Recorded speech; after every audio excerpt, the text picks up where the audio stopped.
and his number was 666. This is a place where we learn that the mark of the beast is 666. We're in chapter 13. I'm going to read you verse 1. And I saw a beast rising out of the sea with 10 horns and 7 heads, with 10 diadems on its horn and blasphemous names on its heads. So in Revelation 13, we learn that there are 2 beasts, and they are going to work together to deceive the Lord and persecute God's people.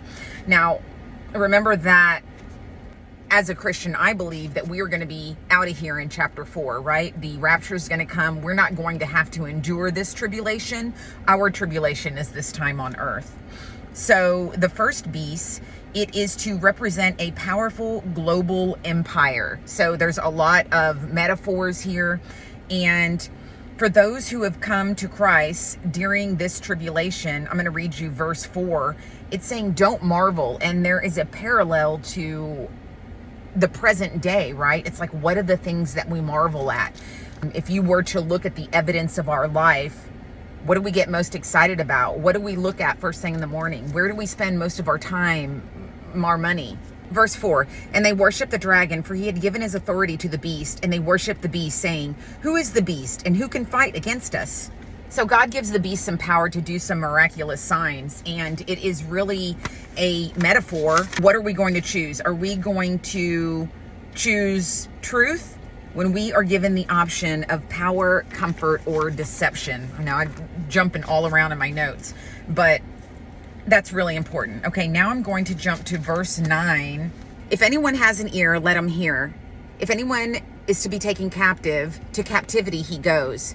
If anyone is to be slain with the sword he must be slain. Here is a call for endurance and faith of the saints. So even though this is a call for endurance and faith in Revelation for the believers that are going through this tribulation, there's a perfect parallel for us, right? It's, are we willing to die to ourselves? Are we willing to lay our life down the way that Jesus laid his life down? Obviously, we're not going to do anything perfect, but that's where we're at with this. And it's crazy just to think that basically what they're saying is you are going to be taken captive and you are going to be killed, because that's the deal. You have to worship the beast if you are around in this time, or you're going to get persecuted in a way that most Christians have never experienced. Verse 11, then I saw another beast rising out of the earth. It had 2 horns like a lamb, but it spoke like a dragon. So we talked about how beast number 2, it promotes the worship of the first beast. And then we go into how you have to get the mark of the beast, which is the number of man, and its number is 666. The divine number is 7, right? God uses 7 all the time, 7 days of the week, 7 churches. But when man tries to be like God, he falls short, and that's the number 6. One of the questions that I get pretty often is, what is the point of reading these chapters of Revelation if we're not even going to be here? And that is a great question, and one that I asked as well. Let me read you Revelation 1:3. This is the only book where Jesus gives a blessing.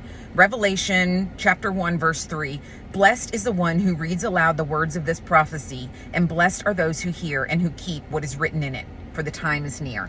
So even though we believe that we're not going to be here, the Bible tells us that we will be blessed by reading this book out loud, by understanding it, by obviously sharing it with other people.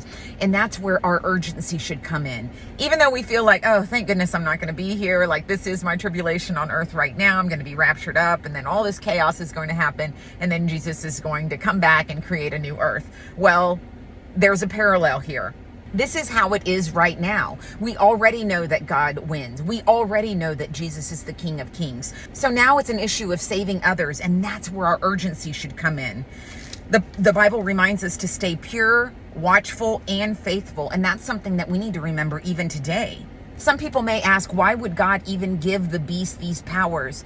And I think that always comes back down to free will, right? It's not love if we're forced to do it. So God always gives us free will. And if we decide that we would rather spend our eternity without God, then he grants us that, which is really sad and scary. The beast reveals what people will choose when they are given power, comfort, and deception over truth. And doesn't that even happen still today? I mean, I look at Hollywood and some of the things that are happening with the really rich people, and it's like, wow, you have made your choice.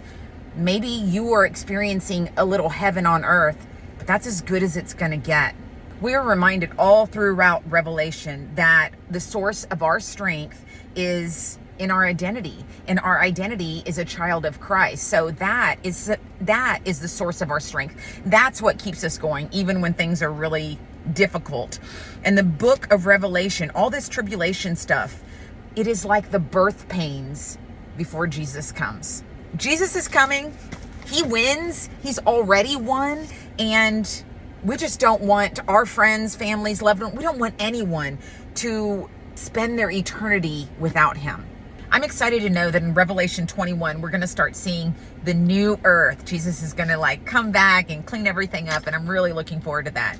But until then, we got to fight the good fight. So that's it for today. I'll see you next time.